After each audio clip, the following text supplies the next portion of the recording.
ពុងឈ្មួញតើយ៉ាងត្រូវធ្វើដោយម្ដេចដើម្បីកិញពីដំឡៃថាអូនកុំព្រួយឡើយអូនអើយកុំបារម្ភអីបងប្អូនប្រុសស្រីគឺអងក្តីកងវល់ហើយបានសហគមន៍ប្រមូលផ្ដុំចុះកិច្ចសន្យា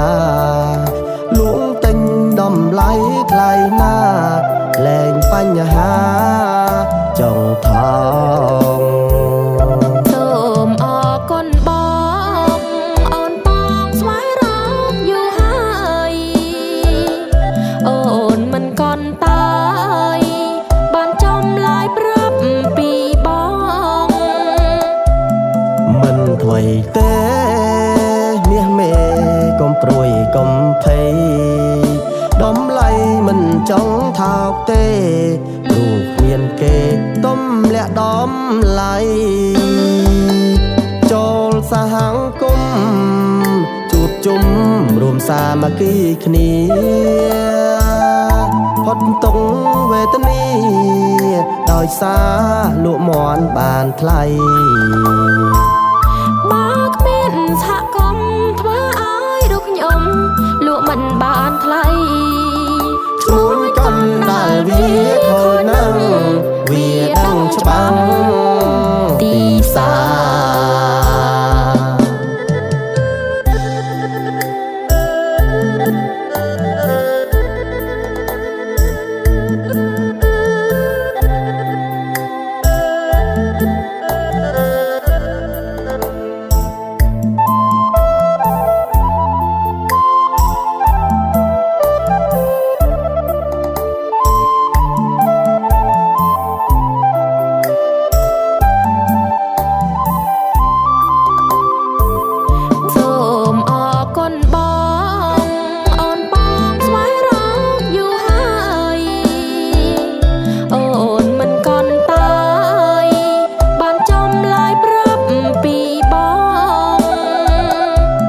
មិនថ្មីទេ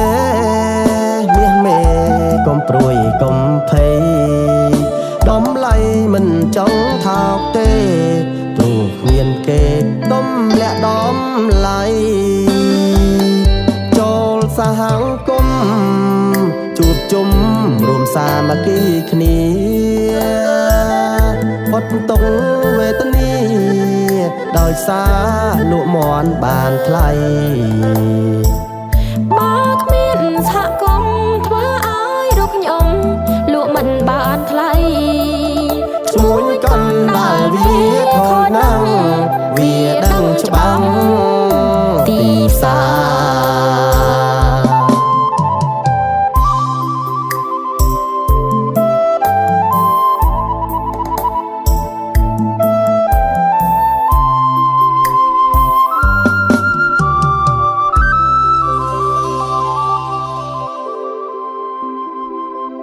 មាន